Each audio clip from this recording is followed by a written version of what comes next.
Hello, നമസ്കാരം. ഒരു ഉഗ്രം പടം പോയി കണ്ടിട്ട് വന്നിരിക്കുകയാണ്. മോഹിനിയാട്ടം, ഭരതനാട്യം എന്ന മൂവിയുടെ സീക്വലാണ് മോഹിനിയാട്ടം. ഒന്നൊന്നര ആട്ടമായിരുന്നു. ശരിക്ക് ആസ്വദിച്ച് കണ്ടു. ഭരതനാട്യം മൂവി ഒന്നുകൂടെ പോയി കണ്ടിട്ട് ഈ സിനിമ കാണണം അങ്ങനെയൊന്നുമില്ല. കാരണം ഈ സിനിമയുടെ തുടക്കത്തിൽ തന്നെ ഇതിൻ്റെ ഒരു പ്രീക്വലിൻ്റെ ഭാഗങ്ങളൊക്കെ കാണിക്കുന്നുണ്ട്. അപ്പോൾ നമുക്ക് മനസ്സിലാകുന്ന രീതിയിൽ തന്നെയാണ് റൈറ്റർ ഡയറക്ടർ കൃഷ്ണദാസ് മുരളി ഭരതനാട്യത്തെക്കുറിച്ച് പറയുന്നുണ്ട്. ഭരതനാട്യം സിനിമയിൽ ഭരതൻ എന്നുള്ള ക്യാരക്ടറിനെ ബേസ് ചെയ്തിട്ടാണ്. അപ്പോൾ ഈ മോഹിനിയാട്ടത്തിൽ ഇനി ആരാ വരുന്നത്, മോഹിനി വരുമോ എന്നുള്ളത്, മോഹിനി വരും. അതൊരു വെറൈറ്റി രീതിയിലാണ് വന്നിട്ടുള്ളത്. പൊളിറ്റിക്കലി നമ്മളോട് കഥ പറഞ്ഞിട്ടുണ്ട് എന്നുള്ളതാണ് ഒരു വലിയ പ്രത്യേകത കേട്ടോ. ഭയങ്കരമായിട്ടൊരു പൊളിറ്റിക്സ് ഈ സിനിമയിലുണ്ട്.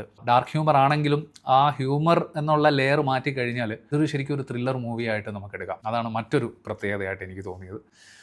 പിന്നെ പറഞ്ഞ പോലെ ആ പൊളിറ്റിക്സും പിന്നെ ത്രില്ലറും ഇതെല്ലാം കൂടെ ചേർന്നിട്ട് നല്ല വൃത്തിക്കാണ് ഈ പടം ചെയ്തിരിക്കുന്നത്. ആ എഴുതി കൊണ്ടുവന്ന് നല്ല രസമായിട്ടാണ് ആ പടം നമുക്ക് തന്നിട്ടുള്ളത്. വലിയ എക്സ്പെക്റ്റേഷനോട് കൂടി ഒരു പടവും ഇപ്പോൾ കാണാറില്ല. യാത്ര കഴിഞ്ഞ് വരുന്ന വഴിക്ക് നമ്മളുടെ ഒരു സുഹൃത്ത്, ഒരു പടം കണ്ടാലും ചിരിക്കാത്തൊരു സുഹൃത്തുണ്ട്. ഫുൾ തിയേറ്റർ ചിരിച്ചാലും പുള്ളി ചിരിക്കായിരിക്കും. അങ്ങനെ ഒരു സുഹൃത്ത് വിളിച്ച് പറഞ്ഞു, പടം കണ്ടു കേട്ടോ, ഉഗ്രനാന്ന് പറഞ്ഞു. ഭയങ്കരമായിട്ട് ഇഷ്ടപ്പെട്ടു പടം. കൃഷ്ണദാസ് മുരളി തകർത്തു. സീക്വലുകളൊക്കെ സക്സസ് ആകുന്ന ഒരു കാലഘട്ടമാണല്ലോ. വാഴ 2 ആണെങ്കിലും ഭരതനാട്യം സീക്വലായിട്ട് മോഹിനിയാട്ടം എത്തി. അപ്പോൾ ഇനിയും ഇങ്ങനെ ആട്ടം തുടരട്ടെ.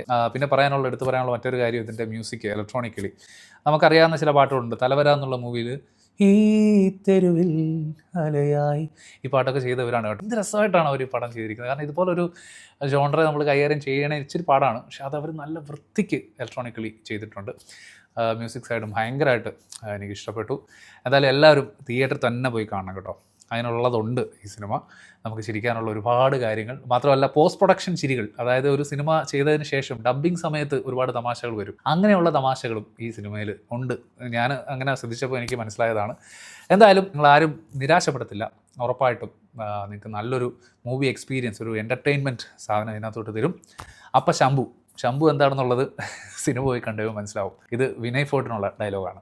എല്ലാം പറഞ്ഞ പോലെ എന്തൊരു സിമ്പിളാണ് ഈ ഫാമിലി. ആഹാ, അർപ്പുതം. ഉമ്മ കഴിച്ച്